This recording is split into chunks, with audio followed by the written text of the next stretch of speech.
Hello again, everyone, and welcome to LanguageCaster.com, the football language podcast for learners and teachers of English. My name is Damien, and I am in London, where the sun is shining and the rain has finally stopped. What's the weather like where you are? And I wonder what the weather is like for the other member of the LanguageCaster team, Damon, who is in Tokyo, Japan. Now, on today's show, we will be looking at the word stand and how it can be used in football. We'll be looking at the phrases as it stands and the standings, both of which are used when describing the league table. Hola a todos, estáis escuchando languagecaster.com. Right, let's take a look at the word standings, which refers to the positions of teams in a league table. The standings show where each team is in the division, where they stand in the table. Another word that is used to describe this is ranking, though maybe this is not so common. So, the standings show us the position of each team in comparison to other teams, which teams are at the top and which ones are at the bottom. But they also give us information about how each team has reached this position or place in the division. For example, how many points they have, how many goals they have scored, and how many goals they have conceded, and even sometimes what each team's form has been. We might hear commentators and pundits talk about the current standings, which refers to where the teams are in the division at a certain time.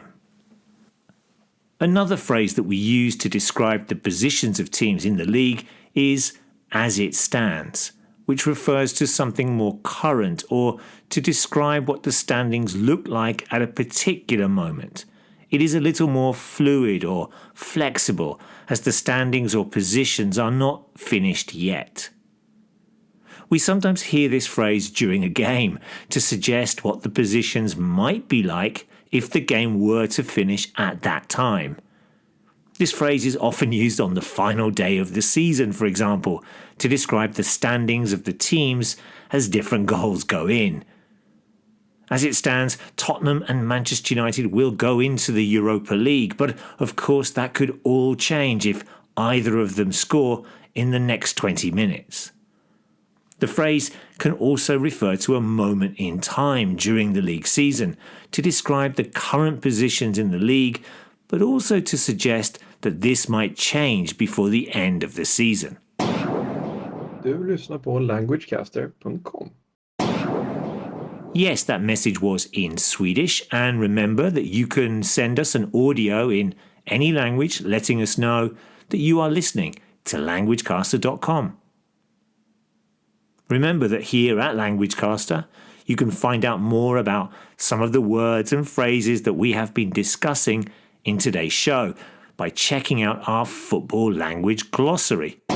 Je luistert naar languagecaster.com.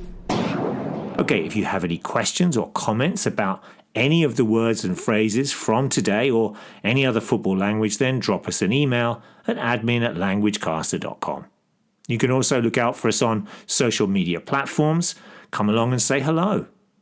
We also have a football language forum where you can ask and answer any questions you have on the language of football. Take a look at some of the posts there and do some of the quizzes.